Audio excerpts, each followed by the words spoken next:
Starting the rebuild of the top cover. I actually put it all together once already and had a little trouble with the lever. It's supposed to lift up to go into reverse, but it actually had to lift up a little bit to get it into first and second, which is not correct. So I put it all back together, and I'm not exactly sure what's causing the trouble. This is dinged up on the bottom here. It doesn't matter, but maybe somebody was hammering on this thing. But I did file off burrs on these edges where these different fork ends have to slide by each other, and that seems to have helped the smoothness quite a bit. So I'm going to try to put it together one more time. I have the new O-rings in there, just 2 bolts holding that plate on top. And what I found so far is I think I have to put the neutral or the middle lever in first. Maybe that's just because of the burrs I had on here, but I'm going to stick with that procedure here. Of course, don't forget the little plunger that goes in this hole here, which I have on the magnet there. Here's the plunger installed. A little bit of grease to hold it in position. So that one is in place, and I actually don't put these set screws in quite yet because when you have to tighten them, the one on this side is most difficult to gain access to, and it helps slightly to be able to move this guy around. So probably the most difficult part is these 2 balls that have to go in here, and they rest on here, so you can only slide 1 lever forward at a time. But there's a cavity in here, so if they go in too far, they'll drop into this cavity, and then you gotta fight a little bit to get those out. It's not real hard to get them out, but if it falls in and you end up losing that middle pin, then it'll be a mess. So I just have a short rod here I can stick in from this end, and then that keeps the ball from rolling too far, and then I can tilt this and get the ball in place. And I can look down that hole and see the ball, and then move this guy in and out a little bit until the ball drops in. That makes it much easier to get the next rod in there. And I always put a little bit of lubricant on the rods before they go through the O-rings, just so I don't tear up the new ones. Okay, and now that selector shaft is in. Again, I have this loose for now, and distance pieces are there.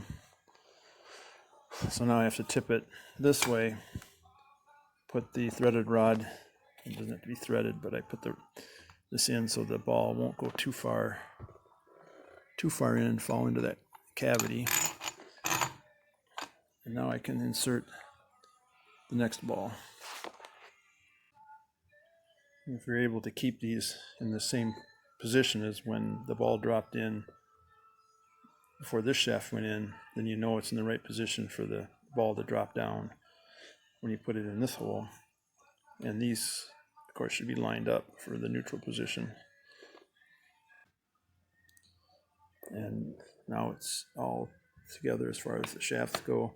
I did have to wiggle this a little bit to get this last shaft to go through. It hits the ball, and if it's not lined up perfectly, then it'll stop. So you just got to wiggle and shake a little bit until you get everything lined up. It's not terribly hard.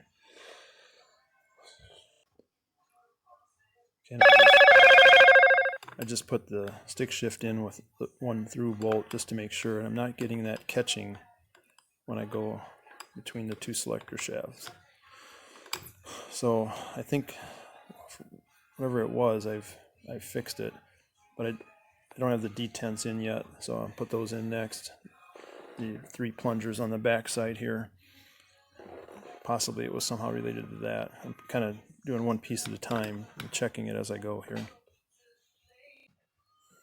So here are the pieces for the detents for the reverse gear, the plunger, spring, distance piece, and end plug. It's actually, there's a difference, I guess, between early TR4s, late TR4s, and 4As. I have the TR4A, so this is what mine's like anyway. Okay, so there's the reverse detent assembled, and when I took it apart I counted the turns. It was 5.5 turns for this end plug. I don't know that that's right, but it's my starting point. And here's the arrangement for the middle shaft, which looks to be exactly the same as the reverse. And here's the parts for my, would this be 3rd, 4th detent, the one opposite from the reverse. This is different than the first two detent deals. It doesn't have a plunger but a ball instead. So I put the detent in on the reverse shaft and I'm having trouble with it. It's just too hard to move this shaft in and out even when I put the shift lever in.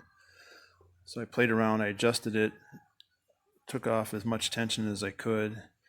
It's still substantially way too hard to shift, and then I even took the screw and spring out altogether and just let the plunger there lay in with gravity, and it was still extremely hard to shift.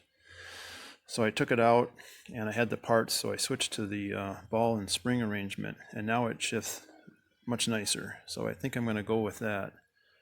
I'm not sure why I'm having this trouble. I looked at the detents or the grooves in the shaft, and they look fine. Didn't look like there's any wear or anything, and the plunger looks fine, and it seems to match the parts diagram of how it should be put together, but for whatever reason it's hard to shift.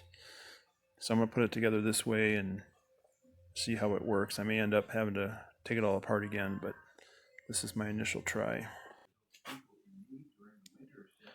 Well, I still have the issue where I can't easily move from the first second trough to the middle, and I think I figured it out finally.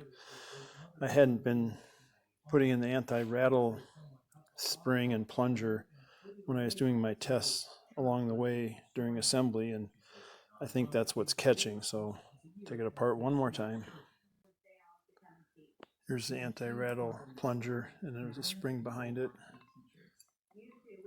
So I'm going to take that out. I bet that fixes it. So I can see that there's a little edge there that the anti-rattle plunger catches on. So it makes sense that it was having trouble. I could probably file that down and get it to work, but I think I'm just going to go with rattle to start with and see how it is. When I took it apart, the spring was all busted up, and so it wasn't working anyway, and I had never noticed rattle troubles before, but it's been 30 years since I drove it too. So I'm going to put it together like this and see how it works.